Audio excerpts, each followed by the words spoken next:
오늘 읽은 이 본문의 말씀은 예수님께서 당신의 생애에 대해서 기록해 놓은 사복음서 전체를 통틀어서도 오늘 이 본문 말씀이 아마 5번째 손가락 안에 들 만큼 중요한 본문에 해당이 됩니다. 예수님이 이 땅에 오신 것, 그리고 이 땅에 오셔서 하신 사역들을 주제별로 크게 정리한다고 한다면 십자가의 죽음이 있으셨고, 부활하신 사건이 있었고, 그리고 승천하신 사건이 있었고, 그리고 성령께서 예수님을 대신해서 이 땅에 오신 성령 강림의 사건이 존재합니다. 그러고 나머지 가운데서 만약 예수님이 이 땅에 오셔가지고 무엇하러 이 땅에 오셨나, 그것을 만약에 설명하라고 한다면 하나는 인류의 죄를 해결하시기 위해서 십자가 지시기 위해서 오신 것이고요, 또 한 가지 목적이 있다고 한다면 그렇게 예수님은 이 땅에 와 사역을 마치고 하나님 계신 곳으로 돌아가시고 남겨진 이곳에 교회를 세우기 위해서 예수님이 이 땅에 사역을 하셨다고 하는 것입니다.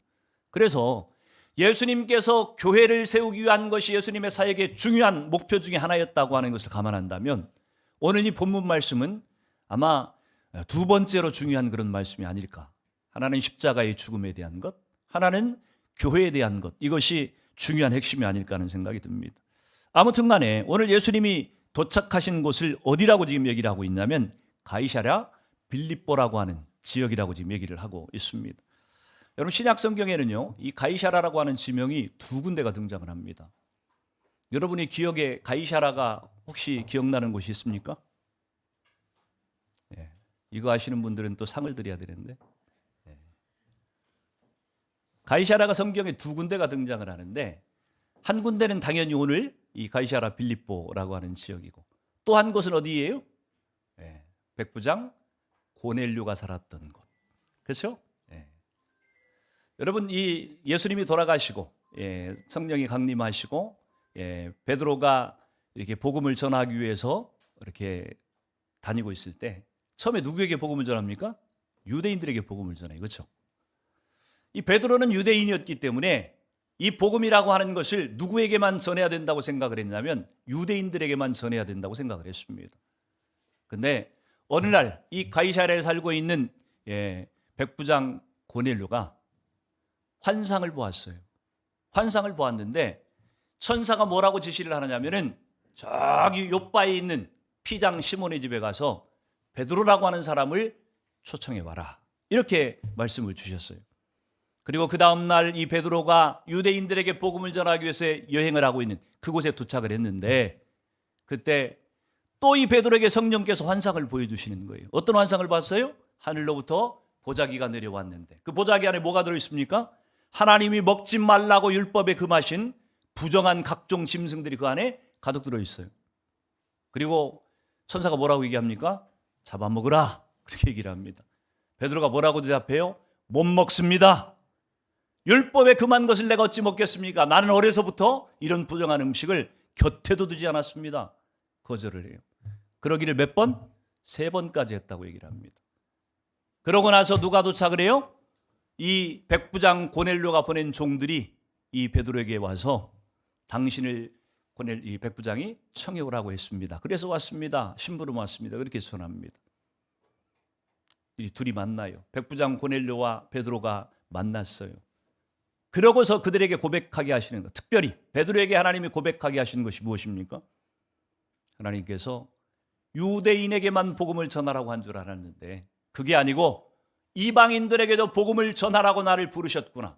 이것을 베드로가 깨닫고 나서 드디어 이방인들에게도 복음을 전하는 계기가 됐었다고 하는 것입니다. 그때 이 고넬료가 살고 있었던 곳이 가이사랴라고 하는 지역이었어요. 이곳은 예루살렘으로 친다고 한다면은 서북쪽, 그러니까 지중해 쪽이죠. 서북쪽의 지중해 연안에 있는 항구 도시가 가이사랴라고 하는 그런 항구입니다. 그런데 오늘 이 본문에 등장하는 이 가이사랴 빌립보는 갈릴리 호수를 기준으로 해서 가장 위쪽에 뭐가 있냐면 헐몬산이 있습니다. 헐몬산의 눈독은 물이 이렇게 흘러 들어와서 갈릴리 호수로 흘러 들어와서 요단강으로 흘러가는, 그러니까 요단강 이 갈릴리 상류도 요단강이라고 얘기하고 있고요. 갈릴리 하류로 흘러가는 것도 요단강이라고 칭해요. 근데 하여튼 이 헐몬산 자락에 이 갈릴리로부터 한 북쪽으로 40km 정도 떨어진 곳에, 이 헐몬산이니까 산이 높으면 주변에 이 배경되는 산도 굉장히 많아요. 그렇죠? 관악산, 혹시 뭐 우리 가까운 곳이니까 관악산 보면은 관악산 하나만 뾰족 이렇게 올라온 게 아니에요. 그렇게 높은 산이 하나 존재하려면 그 옆에 굉장히 넓은 크고 작은 산들이 이렇게 밑에 지탱을 해주고 있습니다. 한라산도 마찬가지죠. 모든 산들이, 높은 산들은 그 주변의 산들이 다 이렇게 기초를 이루고 있는 거예요. 이 가이사랴 빌립보라고 하는 지역도 이 헐몬산 자락 기슭에 해발 한 345m 정도 되는 곳에 자리 잡고 있는 아주 조그만 마을이에요. 근데 이 조그만 가이사랴 빌립보가 언제부터 유명해지기 시작했냐면은, 여러분이 기억하실지 모르겠지만 헤롯 대왕이 죽고 나서 그의 세 아들에게 그가 다스리고 있던 땅을 나눠 가지고 분봉왕이라 그래 가지고 세 명에게 통치를 시킵니다. 그 중에 하나가 갈릴리 북쪽 지역을 통치하고 있었던 사람이 분봉왕 빌립이라고 하는 사람이었습니다.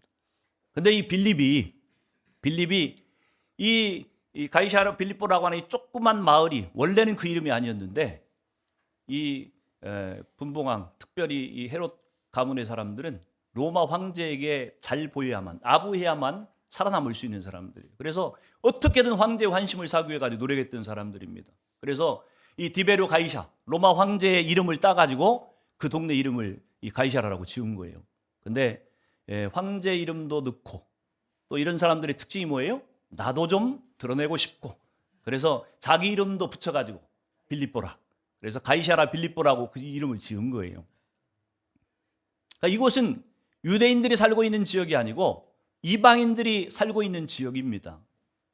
거기에다가 이 헤롯 대왕이, 이 분봉왕 빌립의 아버지였던 헤롯 대왕이, 이 사람도 역시 황제에게 환심을 사기 위해 가지고 가이사 아구스토라고 하는 황제의 신전을 거기다가 세웠다고 하는 거예요. 이 가이사랴 빌립보 지역에, 이방인 지역에. 다른 우상신을 섬기는 신전이 아니고 누구를? 로마 황제, 가이사랴 아구스토를 섬기는 황제의 신전을 거기다 세워놓은 거예요. 그러니까 이 이방신을 섬기는 우상의 본산지라고 할 수 있는 거예요. 우상을 섬기는 것이 어떻게까지 타락할 수 있는가를 보여줄 수 있는 아주 모델과 같은 곳이 가이사랴 빌립보였다고 하는 것입니다. 근데 예수님이 이 가이사랴 빌립보에 도착하셔서 제자들에게 질문을 하시는 거예요. 첫 번째 뭐라고 질문하십니까? 사람들이 나를, 인자를 누구라고 부르더냐? 그렇게 질문을 하셨다고 하는 것입니다. 여러분, 예수님께서 다른 곳에서 질문을 하셨을 수도 있을 텐데 왜 하필이면 황제 신전까지 세워져 있는 우상을 숭배하는 우상의 본거지와 같은 이런 가이사랴 빌립보에 가가지고 예수님께서 왜 질문을 하고 계시냐고 하는 얘기예요. 예수님의 의도가 숨겨져 있다고 볼 수가 있습니다. 여러분, 예수님은 지금까지 이 마태복음의 순서를 따른다고 한다면 지금까지 사역은 예수님의 전반부 사역이에요. 다음 주에 우리가 살펴보게 되겠지만 예수님의 십자가의 죽으심을 본격적으로 얘기하기 시작합니다.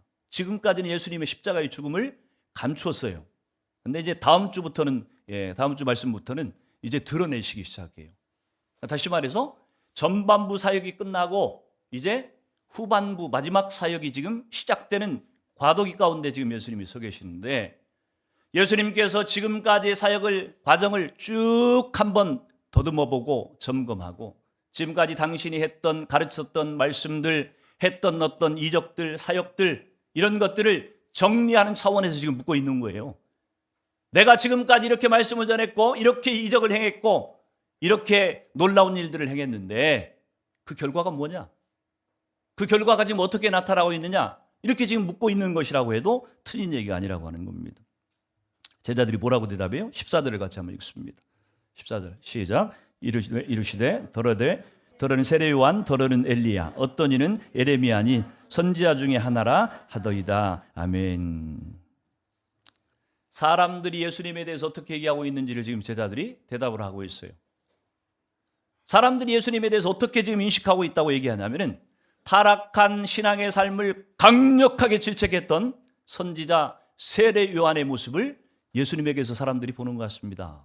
이렇게 대답을 하는 사람도 있었다고 얘기하고, 또 불이 활활 타오르는 것과 같이 그렇게 열정을 다해서 하나님을 섬겼던 선지자 엘리야의 모습이 예수님에게서 또 보인다고도 합니다. 이렇게 대답을 하기도 했고요. 당시의 시대의 타락상을 향해서 탄식을 내뱉었던 선지자 예레미야의 모습이 예수님에게서 보인다고 합니다. 이렇게 대답하는 사람도 있었다고 얘기를 하고, 또 마지막으로 부드럽고 달콤한 사랑의 음성을 전한 것 같은 모습을 예수님에게서 역시 사람들이 느끼고 있다고 합니다. 이렇게 대답한 사람도 있었다고 하는 거예요. 공통점을 본다고 한다면은 사람들이 지금 예수님에 대해서 느끼고 있는 것은 선지자의 모습을 예수님에서 지금 보고 있는 거예요. 그렇죠? 세례 요한이나 아니면 뭐 예레미야나 엘리야나 뭐 스바냐냐, 이런 선지자들의 모습을 예수님에게서 지금 보고 있는 거예요. 사람들이 각각 자기들이 느끼는 대로 지금 예수님을 보고 있는 겁니다. 그렇죠? 굉장히 다양해요, 지금. 어떤 사람은 세례 요한 같다고, 예수님이 뭐 이렇게 강하게 책망하시는, 회개하라, 회개하지 않으면은 멸망한다, 뭐 이렇게 강력하게 선포하는 세례 요한 같은 모습을 보기도 하고, 스바냐처럼 사랑의 음성으로 다가오시는 그런 모습을 보기도 하고, 각종 모습을 자기들의 생각대로 지금 보고 있었다고 하는 얘기입니다. 당시의 사람들이 예수님에 대해서 인식하고 있는 것이 선지자의 수준을 아직 넘어서지 못하고 있다고 하는 걸 지금 반증하는 거예요. 결정적인 것을 못 봐요, 지금. 분명히 지금 예수님에게서 다양한 모습을 보았습니다. 엄격하신 예수님도 보았고, 사랑스럽고 자비로우신 예수님도 보았고, 하나님의 권위를 갖고 있는 모습도 보았고, 다 보았는데 이들이 결정적으로 보지 못한 것이 무엇이냐면, 그 안에서 예수님 그분이 하나님이시라고 하는 것을 아직 보지 못했다고, 가장 깊은 진리에는 아직 이르지 못했다고 하는 것입니다. 여러분, 우리가 예수님을 안다고 하는 것, 예수님을 만났다고 하는 것이 무엇인지 생각해 볼 필요가 있다고 하는 것이, 예수님에 대한 주변적인 정보를 우리가 많이 들었다고 해서 예수님을 알았다고 얘기할 수 없어요. 예수님을 만났다고 얘기할 수 없다고 하는 것입니다. 여러분이 좋아하는 가수가 있다 쳐요. 아니면 여러분이 좋아하는 어떤 배우가 있다, 그런 사람이 있다고 쳐요. 여러분, 그런 사람이 내가 이 가수를 압니다, 이렇게 얘기할 수 있으려면요, 적어도 신문 스크랩 속에나 아니면 자기 방에다가 그 가수 사진 찍힌 달력 뜯어 붙인다고 해가지고 안다고 할 수 있는 게 아니에요. 그렇죠? 정말 안다고 할 수 있으려면요, 그 사람의 콘서트쯤은 찾아가 줘야 되는 것이고, 콘서트 가서도 그냥 뒤에 앉아있다 오는 것 말고 가장 앞좌석에 가가지고서 그 가수 손이라도 한번 만져봐야 되고, 여러분들이 이런 것들이 있고 나서야 내가 저 가수를 안다, 이렇게 얘기할 수 있는 것이지, 그냥 신문 속에서 정보 속에서 그 사람을 알고서 내가 저 사람을 만났다 한다, 이렇게 얘기할 수 없다고 하는 것입니다. 근데 안타깝게도 저와 여러분은 예수님을 육신으로는 더 이상 만날 수 없는 시대를 살고 있어요. 왜냐하면 예수님은 이미 십자가에 죽으셨고 부활하시고 하나님 우편에 가 계신 분이기 때문에 더 이상 우리는 예수님을 육신으로는 만날 수가 없다고 하는 것입니다. 저와 여러분이 예수님을 만날 수 있는 방법은 뭐예요? 말씀 속에서, 기도 속에서, 묵상 속에서, 찬양 속에서, 예배 가운데, 하나님의 임재 가운데서 예수님을 만날 수 있을 뿐이지 육신의 예수님은 결코 만날 수가 없다고 하는 거예요. 요한복음 14장 26절에 보니까 보혜사 곧 아버지께서 보내실 성령, 그가 너희에게 모든 것을 가르치시고 내가 너희에게 말한 모든 것을 생각나게 하시리라. 성령께서 우리 가운데 임재하셔서 하시는 일이 뭐라고 지금 얘기하고 있냐면 예수님을 가르쳐 주신다고 지금 얘기를 하고 있어요. 그러니까 성령의 임재가 가득하다고 하는 것은 우리 속에 예수님을 알 수 있는 기회가 주어졌다고 해도 틀린 얘기가 아닌 거예요. 어찌됐든 간에 예수님이 첫 번째 질문은 사람들이 인자를 누구라고 하느냐, 사람들이 나를 누구라 하느냐, 그렇게 질문을 하시고 난 다음에 두 번째 질문을 지금 주고 계시는데, 그 질문이 뭐냐면, 그러면 너희는 나를 누구라 하느냐, 너희는 나를 누구라고 생각하느냐, 이렇게 지금 두 번째 질문을 하고 있어요. 여러분이 첫 번째 질문과 두 번째 질문, 첫 번째 질문이 본 질문일 것 같아요? 두 번째 질문이 본 질문일 것 같아요? 네. 첫 번째 질문은 본 질문이 아니에요. 예수님께서 지금 듣고 싶으셨던 것은 두 번째 질문의 대답이에요. 여러분, 예수님은요, 이 땅에 오셔서 무리들을 위해서 사역하신 것이 있고 제자들을 위해서 지금 사역하신 것이 있어요. 공통적인 것은 우리 모두의 구원을 위해서 그분이 일하셨다고 하는 그 목적이 하나 있지만, 그러나 무리들에게 예수님이 요구하시는 것하고 제자들에게 요구하시는 것이 달라요. 지금 무리들을 위해서는 예수님이 구원을 위한 목적을 이루시면 다 된 거예요. 근데 오늘 제자들에게 예수님이 기대하셨던 것은 그 차원이 아닙니다. 구원하실 뿐만 아니라 이들을 장차 뭐 하려고요? 예수님이 이 땅에 오셔가지고 구원 사역을 이루시고 우리의 죄를 사하시고 난 다음에 그 다음에 하실 목적이 뭐라 그랬어요? 교회를 세우는 일이라 그랬어요. 교회를. 이 교회를 세워가기 위해서 제자들, 사람들을 세우는 것, 그것이 오늘 제자들에게 기대하신 목적이었다고 하는 것입니다. 그래서 예수님이 제자들에게 지금 그렇게 질문을 하고 있는 거예요. 무리들이 어떻게 생각하느냐에 대한 것은 예수님이 별로 관심이 없어요. 예수님이 진짜 관심이 있었던 것은 네가 나를 누구라고 생각하느냐. 제자들을 향해 지금 묻고 있는 것이에요. 예수님의 질문에 대해서 제자들이 뭐라고 답합니까? 16장 16절을 같이 한번 읽습니다. 시작. 시몬 베드로가 대답하여 이르되 주는 그리스도이시오 살아계신 하나님의 아들. 12명의 제자 가운데 유독 딱 한 사람, 누가 대답을 했어요? 베드로가 대답을 하고 있어요. 베드로가 대답을 했는데 그렇게 대답을 해요. 주는 그리스도시고 살아계신 하나님의 아들이십니다. 여러분, 기독교 전 역사를 통틀어서 오늘 가장 위대한 신앙의 고백이 지금 등장하는 거예요. 베드로가 뭐라고 대답을 합니까? 딱 두 단어로 얘기를 하고 있어요. 주는 그리스도시고 주는 하나님의 아들이십니다. 딱 두 단어로 지금 얘기를 하고 있어요. 여러분, 그리스도라고 하는 단어는 헬라어예요. 헬라어. 헬라어로 그리스도라고 지금 크리스토스라고 하는 표현을 쓰는 것이고, 이 말은 원래 구약에서는, 히브리어에서는 어떤 단어이냐면은 메시아라고 하는 단어입니다. 메시아. 구약의 성도들은 끊임없이 메시아 대망사상이 있었어요. 그분이 오시면 우리를 이 억압 가운데서 해방시키시고 우리에게 참 자유를 주실 것이고 잃어버렸던 다윗 왕국을 회복시키실 것이고 영원한 하나님이 통치하시는 나라가 임할 것이라고 하는 이 메시아 사상이 유대인들에게는 가득 차 있었어요. 선지자들이 와서 늘 외쳤던 것도 이 메시아가 올 것이라고 하는 거였었고, 근데 오늘 베드로가 그렇게 대답한 거예요. 예수님, 주님은 메시아이십니다. 그렇게 지금 대답을 했다고 하는 것입니다. 그분이 오시기만 하면 모든 세상의 문제들을 해결하실 것이고 하나님의 강물로 만국에게 세례를 베푸시는 일이 일어날 텐데 바로 그분이 당신이십니다. 이렇게 지금 고백을 했다고 하는 것입니다.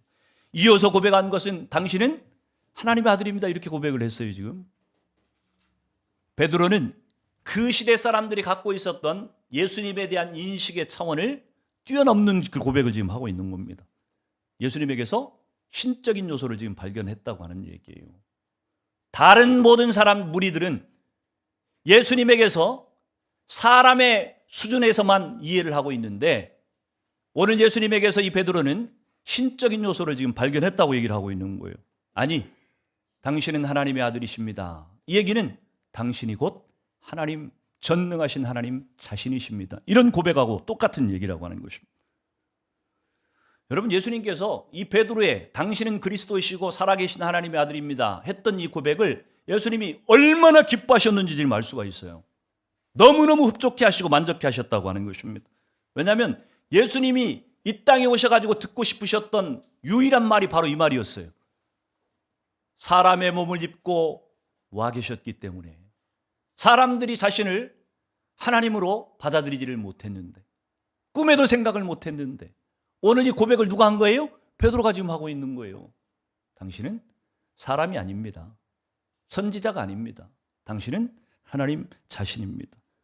얼마나 예수님이 기뻐하셨는지 16장 17절 전반부에 그렇게 얘기를 해요. 같이 한번 읽습니다. 시작. 예수께서 대답하여 이르시되 바요나 시몬아 네가 복이 있도다. 아멘. 복이 있도다. 바요나 시몬아 복이 있도다. 이 바요나라고 하는 것은 요나의 아들이라고 하는 뜻입니다. 바는 아들이라는 뜻이에요. 그러니까 이 베드로의 아버지는 누구예요? 요나예요, 요나. 예. 요나의 아들이 베드로예요, 베드로. 근데 이 베드로를 향해서 예수님이 그렇게 얘기하는 거예요. 야, 너 진짜 복 받았다. 여러분, 우리는 복을 얘기를 하면은요, 자꾸 어떤 생각을, 어떤 선입견 우리 가운데 있냐면 상급의 개념으로 생각을 합니다. 복 받았다 그러면은 하나님이 뭐 로또가 당첨이 된다든지, 사업이 막 힘들었는데 잘 된다든지, 뭐 암에 걸렸는데 그냥 깨끗이 치료를 받는다든지, 이런 상급의 개념으로 우리는 복을 생각하기가 쉬워요. 물론 맞아요. 그것이 복이 아니라고 하는 얘기가 아닙니다. 근데 오늘 예수님께서 베드로에게 바요나 시몬아 네가 복이 있도다 말씀하는 것은요, 지금 상급의 개념으로 뭔가를 주겠다고 하는 의도가 아닙니다. 예수님이 지금 말씀하시고자 하는 건 뭐냐면요, 베드로 네가 새로운 진리를 발견함으로 말미암아서 네가 어떤 상태에 이르렀는지 그것을 지금 표현하고 있는 것이 바요나 시몬아 내가 복이 있도다라는 말씀의 뜻이라고 하는 것입니다. 베드로가 복된 이유는요, 이 고백을 했기 때문에 복된 것이 아니고요, 이 고백을 할 수 있는 신앙의 경지에 이르렀다고 하는 것이 이 베드로에게 복이 된다고 하는 얘기입니다. 여러분, 고백이라고 하는 것은요, 고백이라고 하는 것은 물론 그 마음에 진실한 고백을 담은 것이라고 한다면 외면하고 내면하고 똑같을 수 있지만, 사실 우리가 신앙생활을 해보면요, 우리가 예배를 시작할 때마다 사도신경을 외우죠. 전능하사 천지를 만드신 하나님 아버지를 내가 믿사오며 쭉 얘기하잖아요. 예수님도 믿고 성령님도 믿고 교회도 믿고 주님이 재림하실 것도 믿고. 여러분, 그 고백을 여러분이 했다고 해서 여러분이 진실한 고백을 한 것이라고 장담할 수 있습니까? 대부분 그렇겠지만 안 그럴 수도 있다고 하는 것을 우리가 분명히 알아요. 우리가 입으로 하는 고백, 외적으로 하는 그런 고백들은 완전하지 않을 수 있다고 하는 얘기를 하는 겁니다. 더 중요한 건 뭐냐면은 그 고백을 할 수 있는 그런 상태에 이르렀다고 하는 것이 우리에게 더 중요한 거예요, 이게. 그래서 겉으로 나는 고백이라고 하는 것은 가짜일 수도 있고 또 왜곡된 것일 수도 있고 변질될 수 있는 그런 특성도 갖고 있지만, 그러나 우리 내면 자체가 변화되는 것은 변할 수가 없어요. 오늘 베드로에게 네가 복이 있다 이렇게 말씀하신 것은 내가 하나님의 아들이고 메시아라고 하는 것을 볼 수 있는 눈이 네게 생겼다고 하는 것, 그것이 너한테 복이다. 그 얘기를 지금 하고 계신다고 하는 얘기입니다. 여러분, 우리는 우리가 복이라고 생각하는 것을 받는 것보다 100배, 1000배, 10,000배 더 중요한 것이 뭐냐면 그 복을 주시는 하나님, 그분을 볼 수 있는 눈이 내게 있다고 하는 것이 더 축복인 거예요. 왜냐하면 복이라고 하는 것은요, 주어지면 감사하지만 복이 안 주어지면, 복만 추구하는 사람들은요, 복이 주어지면 감사하게 신앙생활하지만 복이 안 주어지면은 예수님이 나한테 무슨 도움이 돼? 필요 없는 분이 돼버리고 말아요. 그러나 우리에게 복의 근원이 되시는 하나님, 그분 자신을 볼 수 있는 신앙의 경지가 우리 가운데 열려 있다고 한다면 우리는 복이 주어지면 감사하고 안 주어져도 감사하고 언제 어느 때 어떤 상황 가운데도 하나님을 섬기는 이 참 믿음에서 벗어날 일이 없다고 하는 것이에요. 저는 저와 여러분이 복의 근원이 되시는 하나님을 볼 수 있는 눈이 열려지기를 주 이름으로 축원합니다. 근데 중요한 것은요, 그 복의 근원이 되시는 하나님을 볼 수 있는 눈이 사람의 노력이나 내 스스로의 노력이나 누군가가 줄 수 있는 것이 아니라고 하는 것이 문제라고 하는 것입니다. 오늘 16장 17절 후반부를 같이 한번 읽도록 합니다. 시작. 이를 내게 알게 한 이는 혈육이 아니요 하늘에 계신 내 아버지시니라. 아멘. 사람이 가르쳐준 것도 아니고 내가 스스로 노력하고 터득해서 공부해서 얻어진 것도 아닌데, 오늘 예수님은 뭐라고 얘기하고 있냐면은 하나님께서 내게 알게 하셨다. 이거를 계시라 하는 표현으로 씁니다. 하나님께서 우리에게 알게 하신다. 이걸 계시라고 얘기를 해요. 하나님이 자신을 우리에게 보여주시는 거예요. 보여주시는. 근데 오늘 이 베드로가 예수님이 어떤 분이신지를 깨닫게 되어진 것, 볼 수 있는 그런 눈이 열려진 것, 이게 누구를 통해서 이루어진 겁니까 지금? 예수님의 가르침을 통해 이루어지는 거예요. 그렇죠? 예수님을 통해서 이루어지는 거예요. 그러니까 하나님의 뜻을 깨닫는 것은요, 예수님을 통해서만 지금 알 수 있다고 하는 것입니다. 예수님이 그렇게 말씀을 가르치시고 사역을 하시면서 예수님이 의도하셨던 것이 있다고 한다면 바로 자기를 통해서 하나님을 볼 수 있는 그런 눈이 생겨지기를 지금 목적하셨는데, 그 첫 번째 사람이 지금 탄생한 거예요. 아무도 예수님을 지금 하나님으로 보지 못했는데 첫 번째로 예수님 당신이 하나님이시고 메시아입니다, 이것을 볼 수 있는 눈이 누구에게요? 베드로에게 처음 열린 거예요. 12제자 가운데 나머지 11명은 아직 안 열렸는데 베드로에게 이 눈이 지금 처음 열려진 것이라고 하는 겁니다. 여러분, 우리에게 이 눈이 띄어진다고 하는 것이 왜 중요하냐면요, 우리는 예수님을 통하지 않고서는 하나님께로 갈 수가 없어요. 하나님을 알 수가 없어요. 반드시 예수님을 통해서만 하나님을 알 수가 있어요. 그 하나님을 우리가 만나야 그것이 천국이고, 우리가 결국 갈 곳이 하나님 계신 그곳인데, 그분께 가려면, 그분을 알려면 예수 그리스도를 통과하지 않고서는 알 수가 없다고 얘기를 해요. 그래서 요한복음 14장 6절 7절에 보면 내가 길이요 진리요 생명이니 나로 말미암지 않고는 누구에게로? 아버지께로 갈 자가 없다. 나를 보았으니까 누구를 본 것이다? 하나님을 본, 아버지를 본 것이다. 이렇게 예수님이 얘기를 해요. 그러니까 예수님을 통과하지 않고서는 하나님께로 갈 수도 없고 알 수도 없다고 지금 얘기를 하는데, 오늘 이 예수님을 통해서 누구를 지금 처음 본 거예요? 하나님을 처음 보기 시작한 사람이 베드로였다고 하는 얘기입니다. 우리는 예수님을 통하지 않고서는 하나님께로 갈 수가 없고요. 근데 문제는 뭐냐면은 이 예수님이 우리 곁에 안 계신다고 하는 게 문제예요. 십자가에 죽으시고 부활승천해서 천국에 가 계셔. 우리가 예수님을 만날 길이 없어요. 근데 감사하게도 예수님께서 예수님을 만날 수 있는 길을 우리 가운데 열어주셨어요. 그게 뭐예요? 보혜사 성령님을 보내셨다는 얘기예요. 그래서 요한복음 16장 13절 14절을 같이 한번 읽어보도록 합니다. 시작. 그러나 진리의 성령이 오시면 그가 너희를 모든 진리 가운데로 인도하시리니 그가 스스로 말하지 않고 오직 들은 것을 말하며 장래 일을 너희에게 알리시리라. 그가 내 영광을 너희에게 알리시겠습니다. 아멘.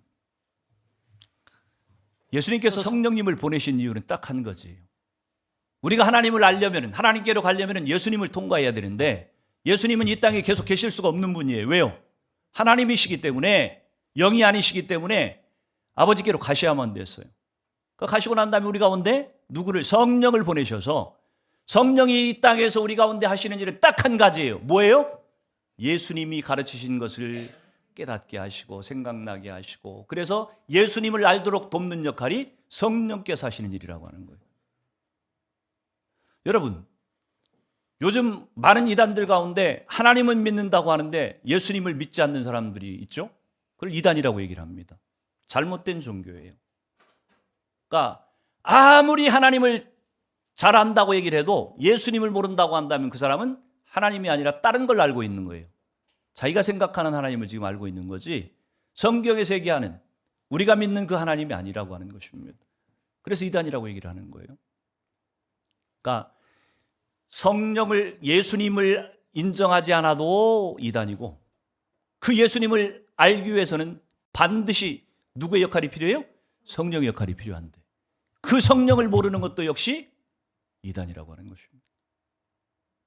차라리 근데 성령을 인정을 안 한다고 하면 괜찮겠는데, 성령을 인정한다고 하는데, 말로는 인정을 하는데 왜 안 하면 삼위일체를 부인해서 이단이라 그러니까 인정을 안 할 수는 없고, 인정을 한다고는 하는데 문제가 뭐예요? 그 성령을 인격적으로 대하지도 않고, 그 성령과 인격적으로 동행하지도 않고, 그 성령의 능력을 맛보지도 누리지도 경험하지도 못하고 그렇게 신앙생활을 하고 있기 때문에 문제가 되는 거예요. 특히 보수적이고 특히 성경적인 신학을 강조한다고 하는 분들이 그런 오류에 빠지기가 너무 쉽다고 하는 것이, 성경책 안에서만 하나님을 얘기해요. 언뜻 생각하면 굉장히 성경적인 것 같은데, 여러분, 이 성경은요, 하나님의 말씀이 여기에 기록되어 있으니까 이 성경이 의미가 있는 거지, 이 성경책 자체가 이게 중요한 게 아니에요. 이게 하나님의 인격이신 하나님인데 책 속에 갇혀 있는 분이 아니에요. 책 속에서 튀어나오셔야 돼요. 이분은 나와셔서 우리하고 대화해야 되고 우리가 인격적인 교제를 할 수 있는 분이어야지 하나님이시지, 그냥 우리의 생각 속에, 사상 속에, 신학 속에 가둬둘 수 있는 분이 결코 아니라고 하는 것입니다. 맨날 하나님을 섬긴다고 하는데 성경 속 안에서만 머물러 계시는 그 하나님을 우리가 만약 섬기고 있다고 한다면 우리 신앙생활은 뭔가 핵심을 지금 놓치고 있는 것이라고 하는 얘기예요.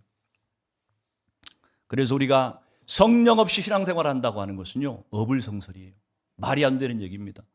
성령 없이 신앙생활을 한다고 하는 것은요, 불가능한 것입니다. 얼마나 많은 사람들이 성령 없이도 신앙생활을 할 수 있다고 착각하고 있는지 몰라요. 그러니까 신앙이 재미가 없죠.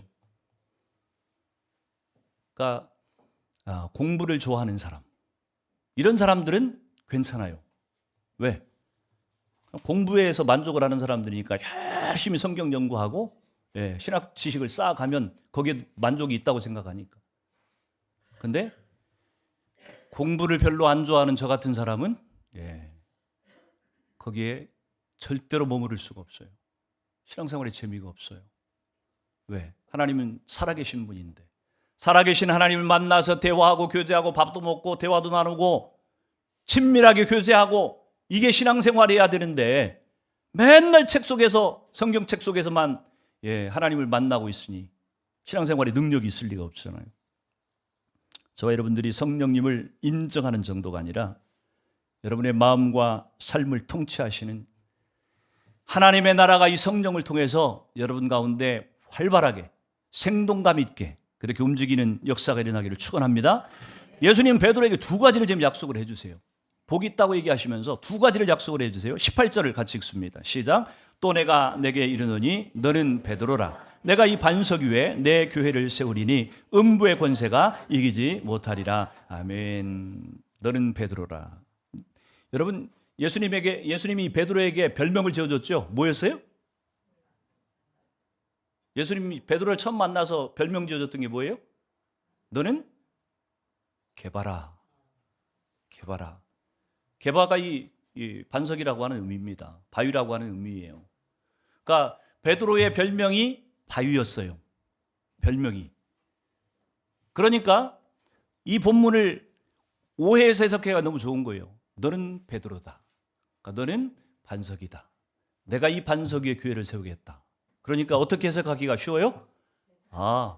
베드로라고 하는 반석 위에다가 교회를 세우시겠다고 하는 얘기구나. 이렇게 해석을 했어요. 누가요? 캐톨릭에서. 그리고 그 베드로의 후계자로 교황을 세워가지고서 지금까지도 캐톨릭 왕국이죠. 왕국이에요. 대사를 파견해요. 대사를. 카톨릭에서 대사를 파견하는 거 아시나요? 네. 이렇게 얘기하면 또 제가 큰일 날 수가 있으니까 조심해야 되는데, 하여튼 이 반석에 대한 해석을 캐톨릭에서 오해하고 있다고 하는 얘기입니다. 그래서 이 베드로가 마치 교회의 기초인 것처럼 이렇게 생각을 하는 거예요.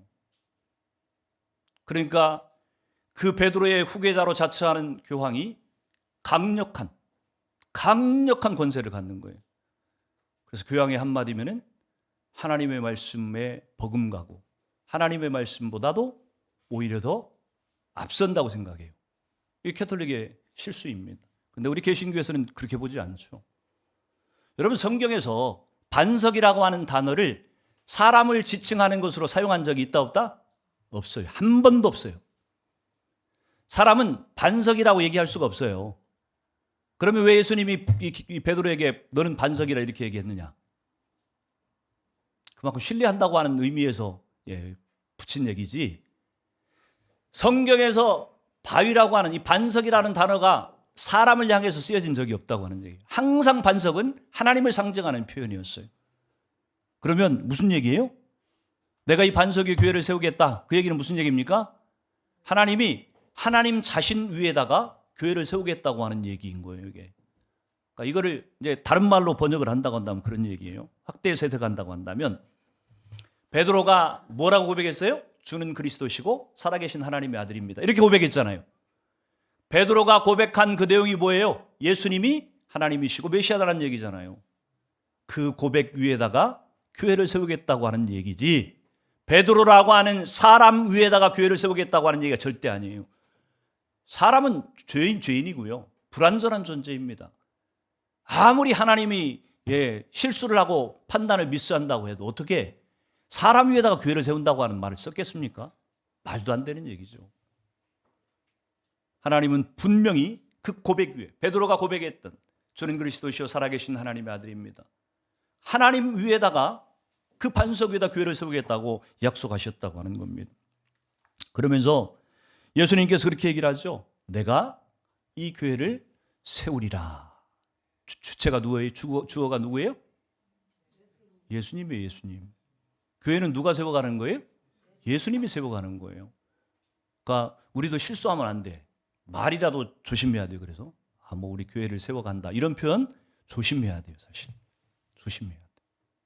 교회는 사람이 세워가는 것이 아니고 예수님께서 하나님이 친히 세워가시는 거예요. 그럼 우리는 뭐 하는 사람들이에요? 교회를 예수님이 세워가시는 일에 도움을 조금이라도 드리려고 순종하는 사람들이에요. 수종드는 사람들이에요. 근데 그러면 우리가 바로 그 교회를 섬기고 있는데, 바로 그 교회가 정말 하나님이 찾으시는 성공적인 교회로 그렇게 서가기 위해서는 가장 중요한 게 뭘까요? 가장 중요한 게 뭐냐면 베드로의 이 고백이 우리 가운데 있느냐예요. 주는 그리스도시고 살아계신 하나님의 아들이십니다. 이 고백이 저와 여러분들의 고백 가운데 분명하느냐가 우리 교회가 성공적인 교회로 서가느냐 서가지 못하느냐를 좌우하는 기준이 된다고 하는 얘기입니다. 우리에게 이 고백이 불분명하면요, 우리도 엉뚱한 짓을 하게 돼 있다니까요. 여러분, 이 교회를 누가 세워간다고요? 예수님이 세워가시겠다고 얘기했는데 하나님은 전능하신 분이세요. 그분이 하시겠다고 하는 것을 못하신 적 있어요? 반드시 하세요. 음부의 권세가 이기지 못해요. 하나님이 교회를 세워가세요. 근데 그러면은 하나님이 세워가시는 이 교회의 일꾼으로 부름받은 저와 여러분이 도움은 안 되어도 좋은데 제발 방해만 안 해도 하나님은 친히 이 교회를 완전한 교회로 세워가셔요. 우리는요, 방해만 안 해도 돼. 돕기는 뭘 도와요? 돕기는 우리가 뭘 돕냔 말이에요. 하나님의 전능하심에 우리가 도우면 그게 도움이 되겠어요? 우리가 염려 안 해도 그것은 하나님이 하시니까, 교회를 세워가겠다고 하는 것은 하나님이 하시겠다고 선언하셨으니까 우리는 방해만 안 되면 돼요. 방해만 안 되고 잘 따라가기만 하면 돼. 주님이 하라는 대로 잘 따라가기만 하면 된다고 하는 것입니다. 여러분, 교회는 주님의 몸이고요, 이 몸은 질서를 통해서 세워져 가는 거예요. 우리 몸 안의 질서를 거스리는 것을 암세포라고 얘기를 합니다. 우리를 성장케 하는 정상적인 질서를 거스르는 게 뭐예요? 암세포예요, 암세포. 근데 암세포가 우리 몸 가운데 자라가기 시작, 점점 커지면요, 결국 우리 몸이 사망에 이르게 돼 있어요. 교회라고 하는 이 유기체가, 주님의 몸이 성장하고 자라가야 되는데, 만약에 우리가 그 반대로 행하고 있다고 한다면, 암처럼 거꾸로 만약 질서를 거스르고 있다고 한다면 하나님의 교회를 세워가는 것을 돕는 게 아니라 망치는 일이 될 수 있다고 하는 얘기입니다. 그래서 고린도전서 9장 27절에 보니까 사도 바울이 그렇게 고백을 해요. 같이 읽습니다. 시작. 내가 내 몸을 쳐 복종케 함은 내가 남에게 전파한 후에 자신이 도리어 버림을 당할까 두려워함이로다. 아멘. 대사도 바울이라고 하는 분이 자기가 복음을 전하고 교회를 세워가면서도 다 조심했던 게 이 부분이에요. 내가 이렇게 예수님의 복음을 전하고 이렇게 교회를 세워가고 있는데 혹시 나는 전해놓고 다른 사람은 다 구원받고 다 하나님 앞에 쓰임받는데 도리어 내가 거꾸로 버림받는 일이 생기면 안 될 것 같아서. 얼마나 조바심을 갖는 마음으로 지금 얘기를 했겠습니까? 사도 바울이 그랬다고 한다면 우리는 더 조심해야죠. 그렇죠? 사도 바울보다 신앙이 더 좋을 리가 없으니까 우리는 더 조심하고 또 조심해야만 이 실수를 하지 않을 수 있다고 하는 얘기입니다. 여러분 자신들을 잘 돌아보아서 하나님의 교회에 거치는 자가 되는 것이 아니라 하나님이 하시는 일에 유익을 끼치는 그런 성도들이 다 되시기를 주 이름으로 축원합니다. 교회에 주신 두 번째 약속은 무엇이냐면 19절 말씀이에요. 같이 읽습니다. 시작. 내가 천국 열쇠를 내게 주리니 내가 땅에서 무엇이든지 매면 하늘에서도 매일 것이요 내가 땅에서 무엇이든지 풀면 하늘에서도 풀리리라. 아멘. 여러분 19절에 내가 천국 열쇠를 내게 주겠다 이렇게 얘기를 하니까 천국 열쇠가 뭐 하나인 것처럼 보이잖아요. 그렇죠? 그렇죠? 그러니까 우리나라 번역이 좀 부족해요. 사실 정확하게 번역한다고 하면 천국의 열쇠들을 내게 주겠다 이 표현이에요. 그러니까 영어 성경만 봐도 금방 알 수 있습니다.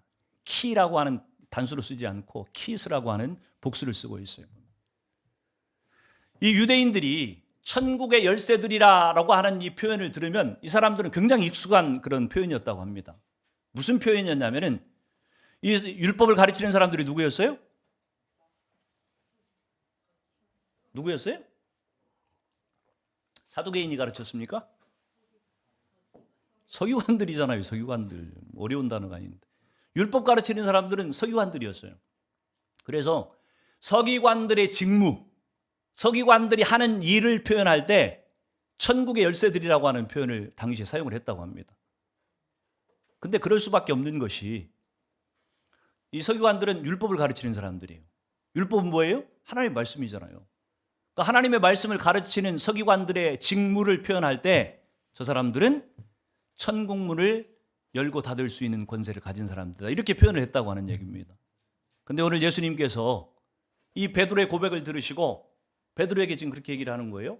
내게 천국 열쇠를 주겠다. 근데 베드로 개인을 얘기하고 있는 것입니까? 아니죠. 세워질 교회를 향해서 지금 얘기하고 있는 거예요.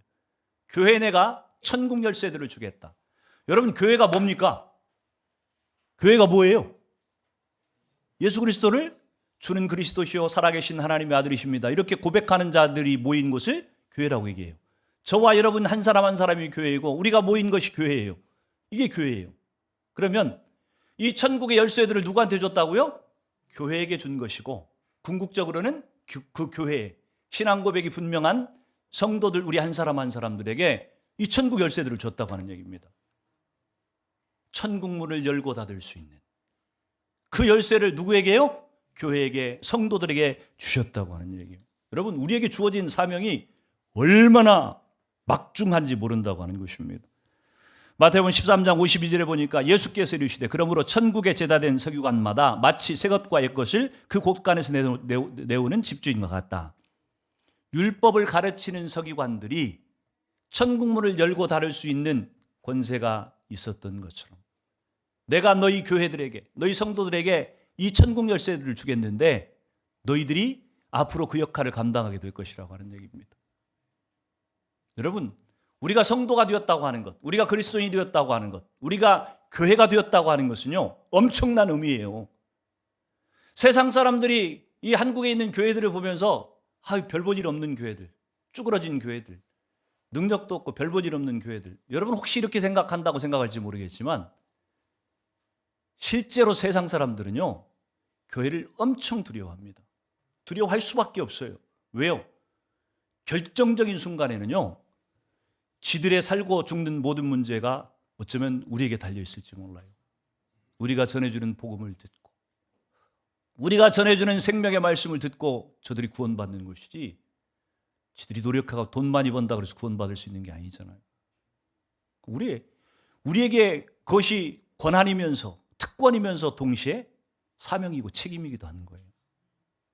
잘못 보여주면 어떻게 돼요?